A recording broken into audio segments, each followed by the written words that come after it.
Before there was Abraham, before Moses, before the Exodus, there was a world already ancient. The Bible begins not with Abraham, but with creation. In the beginning, God created the heavens and the earth.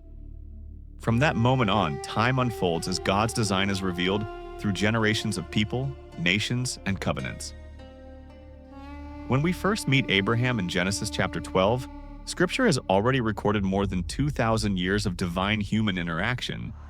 We read of Eden and the fall, of Cain and Abel, of Noah and the flood, and of Babel and dispersion. But what kind of world did Abraham inherit? What was happening in the lands we now call Mesopotamia, Egypt, and Canaan? Genesis 11 tells us that Abraham came from a place called Ur of the Chaldeans. And archaeology confirms that such a city existed, an advanced urban center with writing, laws, trade, and even mathematics.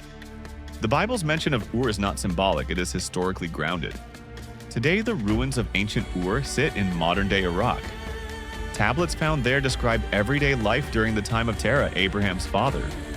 The Bible is not meant to be a science book, but it has never failed to speak truth when properly understood. Many assume the Bible skips over the ancient world, but that's not so. It reveals the world as God saw it, corrupted but not forgotten. One of the most debated events in Scripture is the parting of the sea in Exodus 14. In Hebrew, the text reads Yam Suph, which means the Sea of Reeds, not the Red Sea. This body of water likely sat near the eastern delta of Egypt, among shallow marsh-like lakes. Physical chariots have been confirmed beneath these waters. Additionally, what has been found is just as compelling.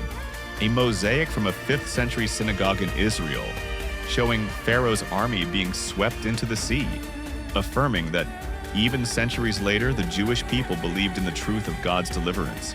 Another powerful confirmation comes from northern Israel. In 1993, a broken basalt stone was found with the inscription, House of David.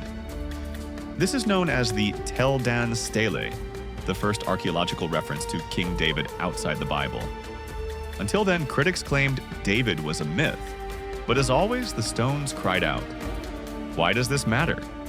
Because it shows that biblical history is not just a matter of faith, but a matter of record.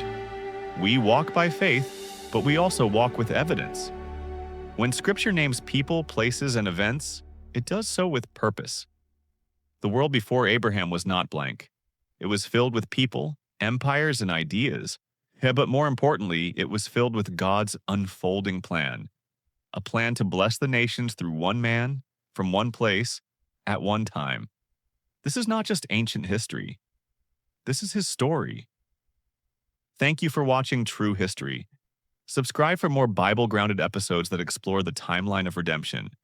Through real people, in real places, confirmed by real truth. Thank you from Indigo-Enterprises. God bless. See you next time.